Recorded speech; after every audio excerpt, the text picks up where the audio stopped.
A lot of people don't understand that bone is actually living tissue. They think it's something that's very static, but in reality, our bone is continuously getting built up as well as broken down repetitively. So it's super, super important for our structure. All of our muscles connect to tendons, which connect to our bones. So without our bones, we would have no structure. We wouldn't look the way that we do. Without our bones, all of our organs would just fall out to our feet. You know, like it's our ribs that are protecting our organs, as well as our kind of pelvic bones, which kind of hold all of our organs together.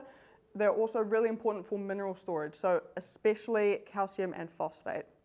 Now, calcium and phosphate are super important for muscle contractions and nerve impulses, but also they are really important because they crystallize into a matrix which forms the internal structure of our bones. And also bones contain bone marrow, which produces blood cells, which are really important for the transportation of oxygen throughout our body. They're really important for our immune system, and they also aid in blood clotting. So our bones actually do a lot more than you think they do.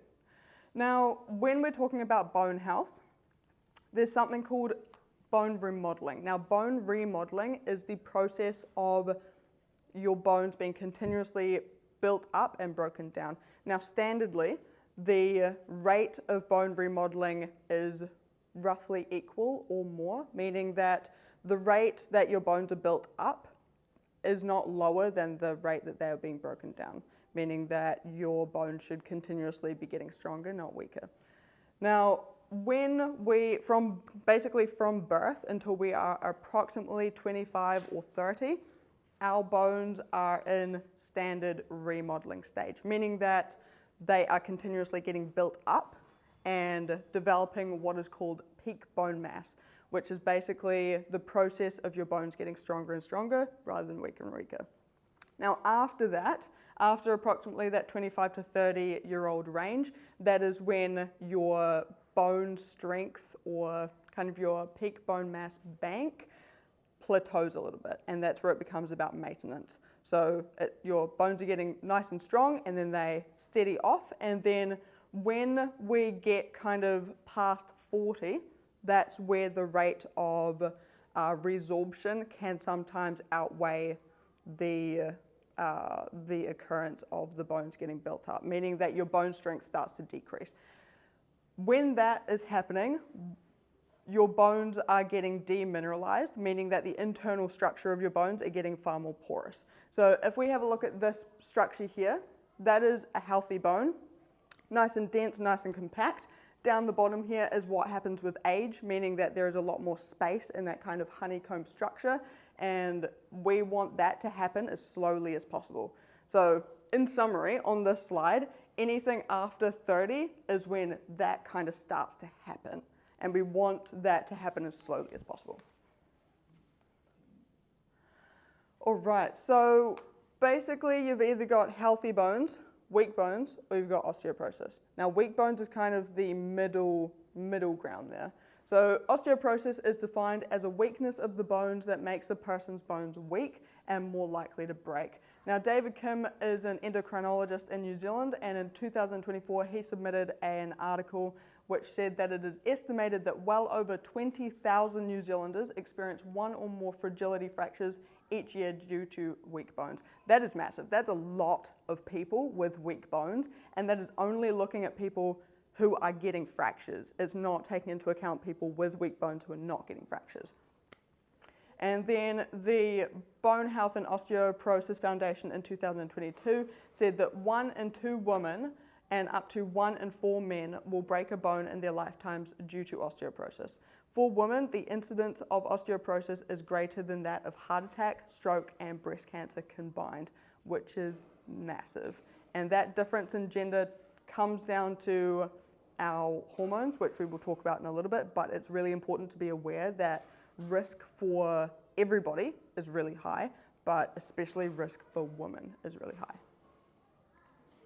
So the 10 general drivers of bone loss is, firstly, we're not eating the correct micronutrients, specifically vitamin D and calcium, to maintain our bone health. We are not exercising enough in the right way. So a lot of people associate cardio as being the best exercise for general health. However, the issue with cardio is that it's not putting a lot of stress on our bones. So that's definitely something to be mindful of. Genetics plays a massive, massive role in the health of our bones. Remember how we were talking about before that up until the age of kind of 25 and 30, you're still building that bone strength? Well, the amount of bone that you're able to accumulate in that period of your life is largely determined by your genetics. Hormone changes, so the older we get, our estrogen and testosterone levels change, which significantly impacts how our bones, basically how much minerals we're able to take in and keep with our bones. Age has a massive impact, medical conditions, so thyroid dysfunction, autoimmune and gastrointestinal tract disorders change how well our body is able to absorb and take in nutrients like calcium. So if you guys have any of those, definitely something to be mindful of. Certain medications that you're taking for a long time, again, decrease how well your body is able to absorb certain nutrients.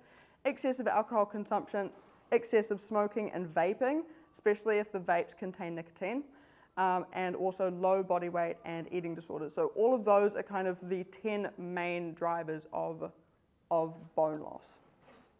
So what we're going to be covering today, we're going to split it down into 3 different parts. Part number 1 is exercise and nutrition. We're going to cover everything there is to know about vitamin D as well as calcium. And when we come to exercise, I'm going to give you guys some at-home exercises you can do that are super simple and super easy to do that maintain your bone health.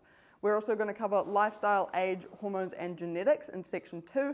And then in the last part, we're going to go over where you guys can go from here if it is something that you're worried about.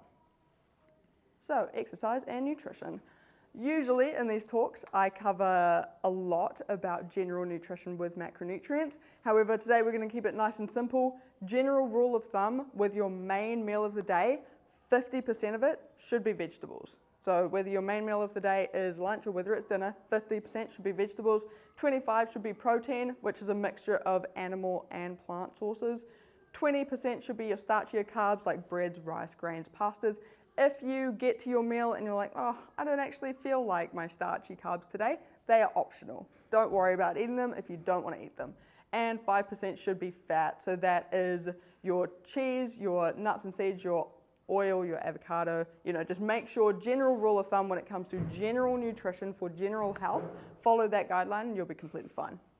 However, when it comes to bone health, what we're going to be focusing on today is vitamin D as well as calcium. So starting with vitamin D, a lot of people don't actually understand that vitamin D is a hormone. And less of us understand how we get it from the sun. Like, how does that even work? So, making it as simple as possible, our skin contains something called cholesterol 7-DHC. And basically, when the sun's rays of UVB ultraviolet hit our skin, it converts that 7-DHC into something called D3. Now, D3 is a precursor to vitamin D, and it is the temperature of our skin that then converts that precursor into vitamin D.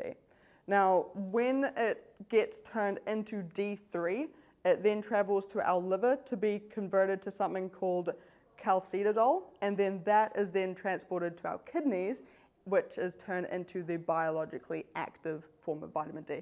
Quite the process, but all you need to know is that the sun hits our skin and it's cholesterol underneath our skin, which is then converted into vitamin D. Pretty magical, eh, when you think about it.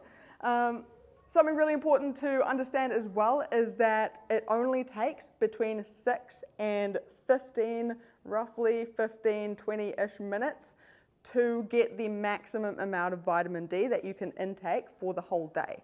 Meaning that our body is a very finely tuned machine, which is awesome because it means that vitamin D toxicity is not possible from the sun. But also, if we're at the beach on a beautiful summer's day and we're like, oh yes, we're soaking in all this vitamin D, we are probably maxing out at around that 15-minute mark. Meaning after those 15 minutes, you're just getting burnt. You're just kind of causing cellular damage past that point. So it's really important to be aware of. If on a day like today, which is really cold, it will probably take closer to that 20-minute mark to get the amount of vitamin D that you need. But if you're outside with no face covering, you haven't got any sunblock on, and your arms and your hands are exposed, that's enough. Like, you don't need to, on a winter's day, you don't need to go to the beach in a bikini to then get your vitamin D in. So that's the sun section explained. In terms of dietary intake, we can get it from either natural foods, fortified foods, or supplements. Now, when we're talking about natural foods versus fortified foods, natural foods are a lot better because they contain D3, which is the precursor to like the biologically active version of vitamin D, whereas the fortified foods contain D2, which is the body basically has to work just a little bit harder to convert that into the biologically active version. When you are taking supplements, so if there's someone in this room already taking vitamin D supplementation, that's awesome. It's tied to fat digestion, so if you are already taking it, make sure you pair it with a meal that has fat in it, which is often our lunches or our dinners. We often don't have a lot of fat in our breakfasts, unless you're having a cooked breakfast. But if you have it with a fattier meal, it will mean that you absorb a lot more of it. All right, so when we're talking about the roles of vitamin D, super, super important for our calcium absorption. If we are having heaps of calcium in our diet, but are deficient in vitamin D, the absorption of that calcium is very, very low. It's also really important in maintaining the mineral balance between phosphate and calcium in our bones. It's also really important. Remember how we were talking before about rate of bone remodeling, which is how quickly it gets built up versus how quickly it gets kind of broken down in our bones. Vitamin D is also really important for that. So really awesome sources are fatty fish. We've got egg yolk, and some mushrooms contain vitamin D as well. It depends though on the type of mushroom it is, where it's grown, you know, the environment that it's grown in. And then when we're talking about fortified sources of vitamin D, a lot of dairy products contain vitamin D. You do have to look for the ones that do contain vitamin D though. So that's kind of all dairy, so milk and yogurt, as well as some cereals. So keep that in mind as well. Something to be aware of is that, especially in Invercargill, a lot of people are deficient in vitamin D. So when it is peak summer, the quality and quantity of the UVB rays from the sun that we need to convert that cholesterol into vitamin D is really high. But in winter, with the angle of the sun, the quality and quantity of those UVB rays is very low. Meaning that even if you're someone that works outside in winter, you probably will not be getting very much vitamin D at all, let alone if you're someone that works indoors 8 hours a day. We've also got shorter daylight hours in winter, and it's really cold. So often when we go outside, even if we are going for a daily walk, we're rugged up. So do keep that in mind. Even if it's a beautiful sunny winter's day and you're inside and you're sitting next to a window and you're like, oh yeah, I'm getting that vitamin D because I'm in the sun. If you're behind glass, glass filters out most, if not all, UVB rays, so you're actually just getting burnt. So do keep that in mind as well. Symptoms of low vitamin D is frequent illnesses because your immune system gets hit so hard. You've got poor sleep, mood changes, muscle aches, and tiredness. If this sounds like anything you're experiencing, do consult with your GP before going on supplementation. You will also find that with your mood changes, you're a lot more susceptible to feeling low, which is a massive marker in low vitamin D. So moving on to calcium, 99% of the calcium in our body is found in our bones and in our teeth. It is really, really important because calcium combined with phosphate is what builds the internal matrix of our bones. It builds that honeycomb structure, and it builds all of the rigidity and strength in our bones. So very, very important. It's also, again, really important for building up our bones. Great sources of calcium are canned fish with the bones in, because when they go through that canning process, it makes the bones nice and soft, whereas if you're having fresh fish, you can't really eat the bones. Dairy is a great one. We've got our leafy greens, and tofu, if you are a plant eater, is also really high in calcium. All right, so in 2022, the University of Otago completed some research looking at 345 participants and found that 63% of adolescent men and 85% of adolescent women had inadequate intakes of calcium, which is massive, especially in the adolescent stage of life where your bones are still getting built up, meaning that while you're trying to build up your peak bone mass, so your bank of bone health, which then, decreases over time, you're basically shooting yourself in the foot, because one of the main keys in bone strength you're not eating enough of. So especially if you're a parent with a kid, you need to really make sure that they are getting enough calcium in their diet. Great sources, as we kind of touched on before, is dairy. We've got some fortified plant-based milks and juices, so if you are a plant eater, that's completely fine as well. We've got canned fish with the edible bones in, and we've also got dark leafy green vegetables. All right, so moving on to exercise. When we exercise, so let's say we pick up something heavy repetitively, not only is all of that stress going through all of our muscles, but it's going through our tendons as well. And because our tendons attach to our bones, all of that stress is also going through our bones. So the exact same load that we are lifting to strengthen our muscles, we are also lifting to strengthen our bones. Because basically the process of getting stronger bones, of getting stronger muscles, is little micro tears. So you're slightly damaging your muscles, so then they have increased rate of nutrients to them, increased blood flow, and then that builds them up stronger. We want to do the exact same thing to our bones. Now, Wolff's law basically says that bones adapt to load. So form follows function. Whatever you are asking your body to do on a regular basis is what it will be capable of. So if you're someone that sits for 8 hours a day behind a desk and you're not asking your body to lift heavy things or do challenging things physiologically, that's what it will do. If you are not using your muscles, you will lose your muscles. Same with bones. So if you are asking it repetitively to be ready to lift heavy things, it will do that. So when we do weight-bearing exercises, it not only strengthens the entire bone, but also the internal microarchitecture of the bone. So you are building every aspect of the bone up, which is really, really good. And not only does it make it thicker and stronger, but a lot more resilient to breaks. So some really great exercises that you can do outdoor is hill walking, because you're putting all of that stress through all of your muscles and your bones and your legs. You've got some flat power walking, which is great if you don't have accessibility to hills. You've got curb step-ups. Ideally, it would be higher than a curb, so a lot of people find it beneficial to use a chair if you guys are comfortable with heights. If you're not, curb step-ups is fantastic, and we've also got stair climbing. If you're indoors, these exercises are great to do 8 times. So 8 reps means you are doing it 8 times and then have a little rest and then do it again, have a little rest, do it again. So you've got 8 times and you're going to do that 3 times. So we've got wall or floor push-ups, chair squats. Now with chair squats, it's literally just sitting down in a chair and standing up again, sitting down, standing up. Calf raises, which is just raising up onto your toes and then down again. If you want to challenge yourself more, you can just do one-footed. It's not a balance exercise, so you can be holding onto something while you are doing your calf raises. And then we've got side lunges, which is just when you do this, like bring your weight over one leg and then just come all the way down and then all the way back up again. So those are great exercises that don't need any equipment that you can do at home. I don't know where my pictures have gone. Nope. So in summary, vitamin D, super, super important for bone strength and bone health. It comes from the sun, but also you can get it through your diet. If you think you are low in this, do go to your doctors because it's so important for your bones. Calcium, also really, really important for your bone strength. That comes from dairy, fish bones, and your leafy greens.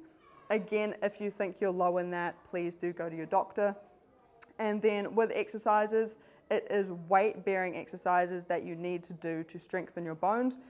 And so the heavier and the slower you can make the movement, the better it is. So it's not a movement we want to rush through. It is something that we want to be slow and challenging and heavy. And do keep in mind that in Invercargill, the deficiency of vitamin D is really common. All right, so part 2, lifestyle, age, hormones, and genetics. What we're going to be starting with is smoking and vaping.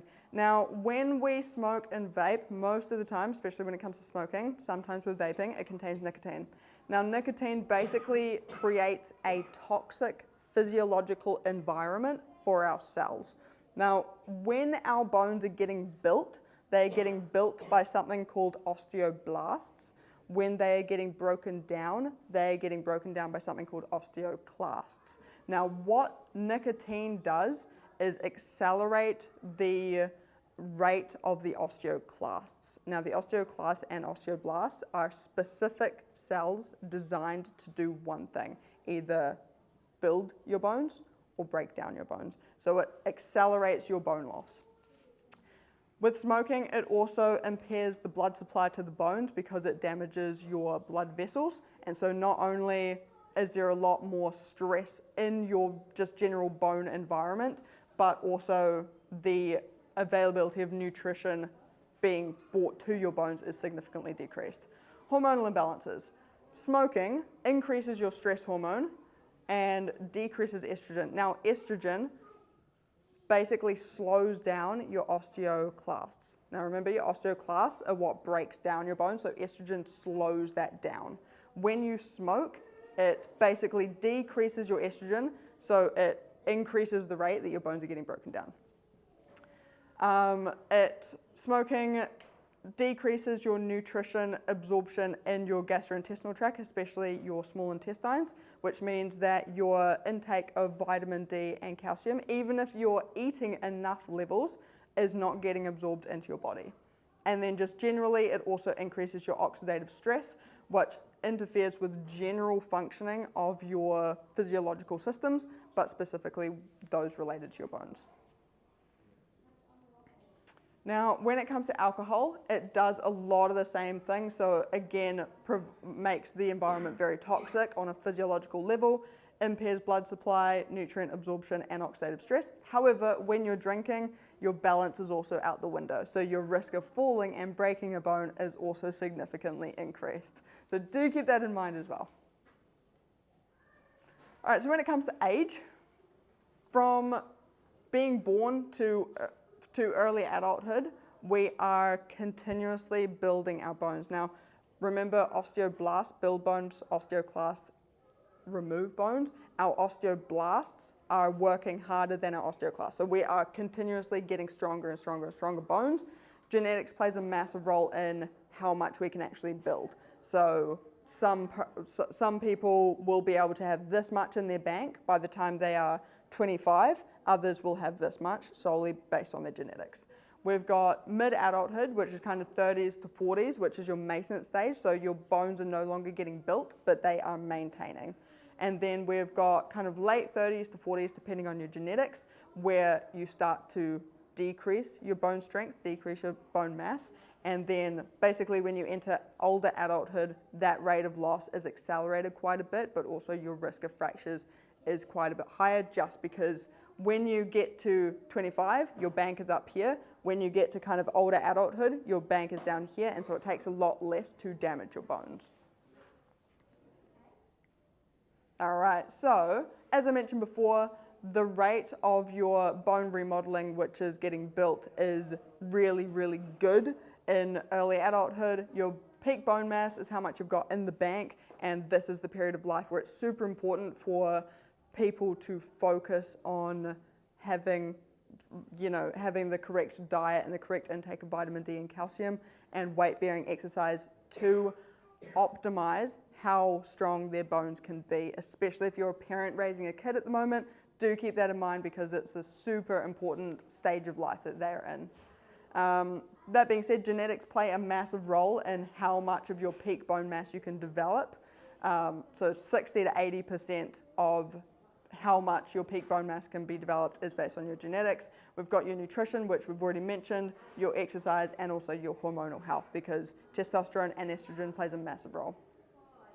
When we're talking about mid-adulthood, kind of 30s to 40s, that's where it kind of plateaus off, and that's where lifestyle factors such as diet, activity, smoking, alcohol play a far larger role. than in that of, kind of adolescence.